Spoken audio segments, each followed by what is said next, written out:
Two common council members say it's time for Henry Davis Jr. to step down. But the council president says that decision is only up to Davis Jr. Now, WSBT's Kelli Stopczynski reached out to all 9 council members today. And Kelli, you also got new information from police about what happened just before that Saturday morning traffic stop.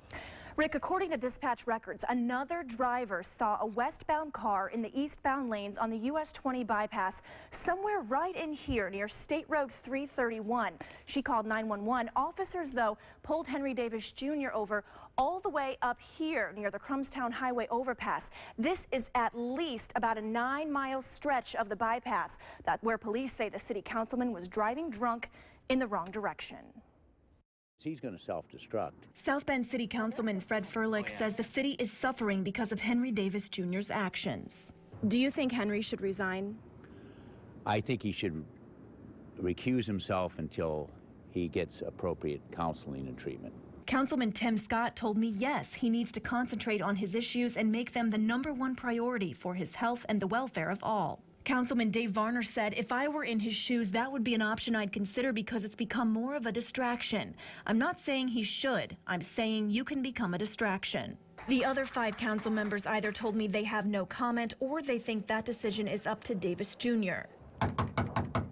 I called him, texted him, and went to his house today, but have not heard back. I think there's only one person who can decide that in the end, and that's Henry himself. St. Joseph County Democratic Party Chair Jason Critchlow says the party cannot legally do anything to remove Davis Jr. from office. In the end, it's up to the people to decide who they want electing them, but I do think Henry should take this as an opportunity to take a step back out of the public eye for a little while and think about things for moving forward.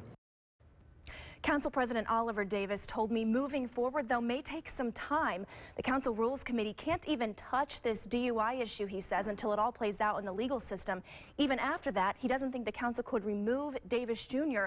unless he's convicted of a felony. In this case, he's been charged with 2 misdemeanors. And Henry Davis Jr. could lose his license, though. For a year.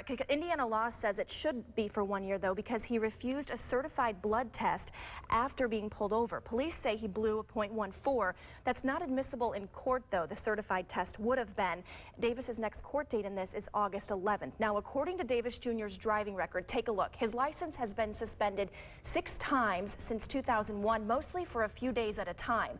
4 times for failure to appear in court, once for not showing up to a driver safety program, and once for not paying a ticket after he failed to yield to a moving emergency vehicle. Now, Kelli, this is interesting. You found out he's asked Jeff Sanford, who's running for St. Joseph County prosecutor, to be his lawyer. And I talked with Sanford today. He would not confirm or deny to me whether he has agreed to do that. He also, though, has not yet made an appearance in this case. And Henry still has not said anything or made any public comment about this to anyone. He actually had a radio interview in Elkhart County this morning that he ended up canceling, too.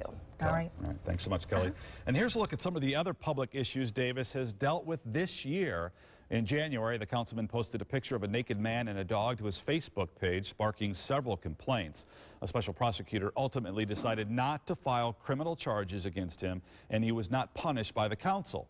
4 local police officers named Davis in a slander lawsuit tied to the ongoing wiretapping investigation. And most recently, Davis retweeted a comment about Republicans and abortion, which many people found offensive.